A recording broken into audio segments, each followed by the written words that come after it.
Regio Maria, igitabo gisobanura Regio ya Maria, umutwe wa 39, amategeko y'ingenzi ya Regio mu kogeza ivanjiri. Ukomeza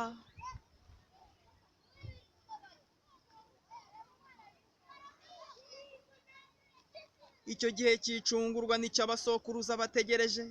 Icyo gihe nicyo cyari kigiye kubera abantu urumuri, igihe cy'akataraboneka kuko amasekuruza akurikirana. Haciye akanya, Bikira Mariya ntiyapfuye kwemera gusa, yabanje gusobanuza kandi abona igisubizo. Nawe yabanje gutekereza, hanyuma nibwo avuze ati, ibyo uvuze bingirirweho. Ayo magambo niyo yateye Imana kuza ku isi, kandi niyo yashinze iteka ry'amahoro mu bantu. Imana Data yahaye Bikira Mariya ku biremezo by'icungurwa ry'abantu. Hariho bake mu bantu bashobora kumva akamaro gaturuka kuri iryo yemera rya Bikira Mariya. N'abagatolika ubwabo bose ntibumva neza umurimo w'ingirakamaro Bikira Mariya yagize. Dore uko abigisha ba Kiliziya bavuga: iyo umukobwa w'isugi atemera kuba umubyeyi w'Imana, ntabwo umuperisona wa kabiri w'ubutatu butagatifu aba yarigize umuntu.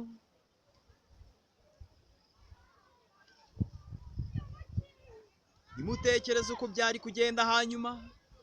Biteye ubwoba kubitekereza. Imana yemeye kohereza umwana wayo nk'umucunguzi ishingiye kuri yego y'umuja wayo w'i Nazareti. Iryo jambo rya Bikira Mariya ryabaye umusozo w'isezerano rya kera, riba n'intangiriro y'irishya.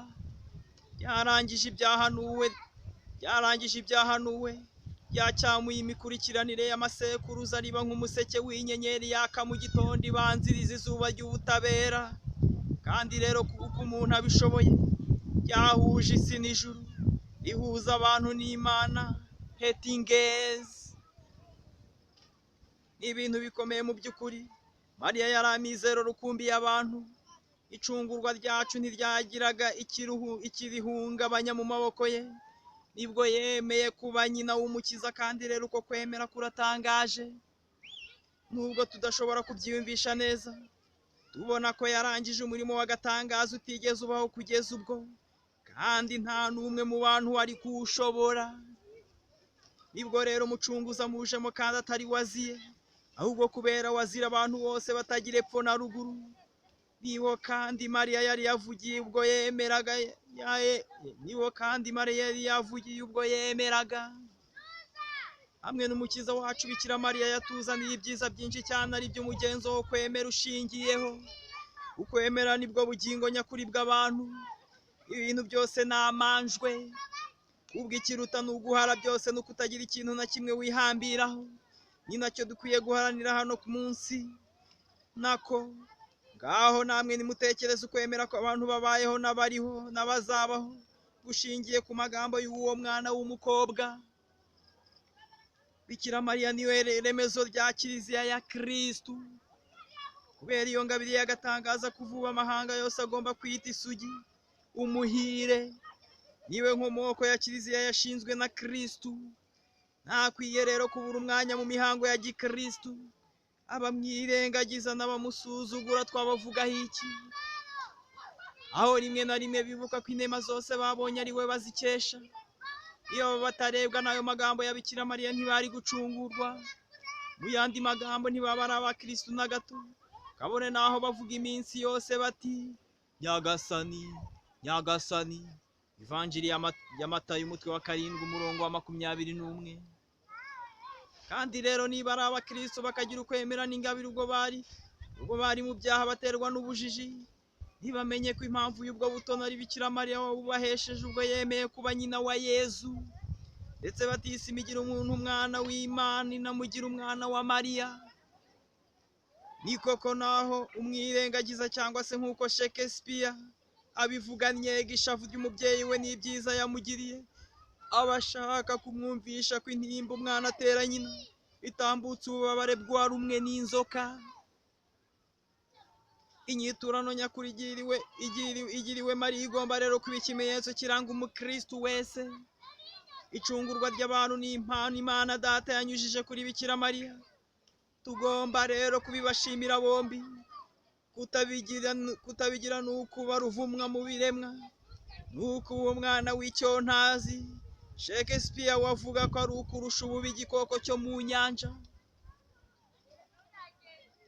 Iteka ryose Mariya aba ari kumwe na Yezu umwana we. Imana yashatse ko ingoma y'ijuru idafite umubyeyi Mariya, ishimishwa no kuyikomeza ityo ubwo igeneye mutagatifu Yohani Batista kuba integuza.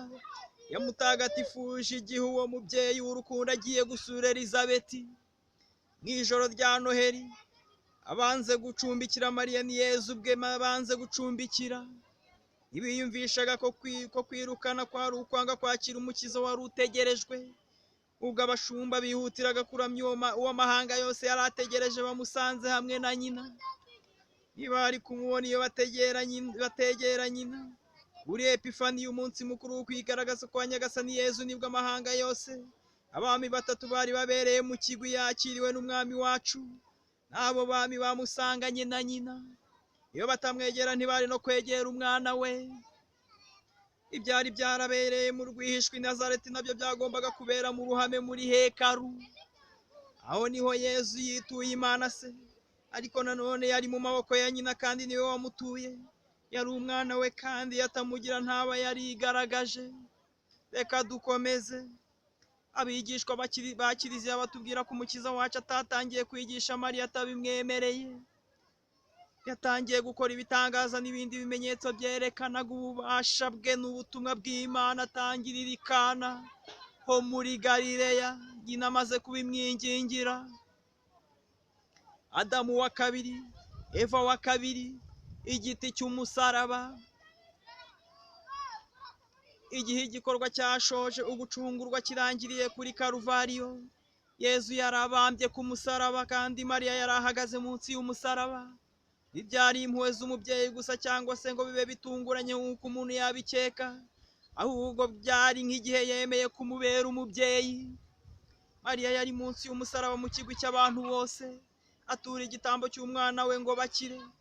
Umwami wacu Yezu Kristo yitanzeho igitambo Mariya abyemeye, kandi amuturaho igitambo cy'abana be bose. Byari bikwiye ku musaraba wa Yezu babera igitambo bombi, kubera ko yababaye by'ukuri kandi agasa n'upfana n'umwana we mu bubabare. Niko Papa Benedikito wa 15 abivuga. Yemeye kwigomwa by'ukuri kubera twe. Umwana wamutangaho ikiru nk'uko yari afite ububasha bwo kunyura Imana. Nicyo gituma twavuga ko mu by'ukuri Mariya yafashije Kristo gucungura abantu bose. Roho Mutagatifu akorana na Mariya iteka. Ducume gato tuvuga ibyo kuri Pentekositi. Muri icyo gihe Kiliziya yashinzwe no kuza kwa Roho Mutagatifu. Mariya yari ahari. Kubera isengesho rya Mariya, Roho Mutagatifu yamanikiye muri Kiliziya maze ayuzuza inema ze zose n'ububasha bwe n'icyubahiro cye. Igitabo cya mbere cy'amateka 29:11. Mariya yita kuri Kiliziya ya Kristo nk'uko yitaga ku mubiri wa Kristo. Ibyo bituruka kuri Pentekosti yabaye Epifaniya ya kabiri. Kiliziya iramukeneye nk'uko Yezu yari amukeneye, kandi niko bizakomeza kugenda mu mirimo iyobora ijuru kugeza isi irangira. No mu masengesho bashobora kuvuga ayo ari yo yose, kabone n'imirimo bakora yose inyura Imana, ndetse n'aho bagira imbaraga zahe, abantu baba banyuranyije n'igitekerezo cy'Imana batandukanye na Bikira Mariya. Aho Mariya adafite umwanya nta ngabire y'Imana iharangwa. Icyo gitekerezo giteye ubwoba iyo dutekereje imitima ya bamwe.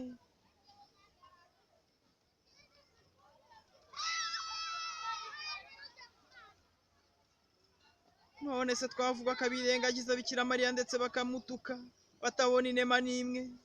Si byo, kuko uwo mubyeyi atarorera kubafasha, kuko ubujiji butuma bababarirwa umwete muke wabo. Ariko se bazitwa irihe zina mu ngoma y'ijuru? Mbega ibi bibakorera umubyeyi ubafasha kujya mu ijuru. icyo gituma inema nyinshi bari bakwiye kubona zigabanuka iyo bifashe batyo, bityo ibyo bakoze mu buzima bwabo bwose bigasa n'ibibaye imfabusa.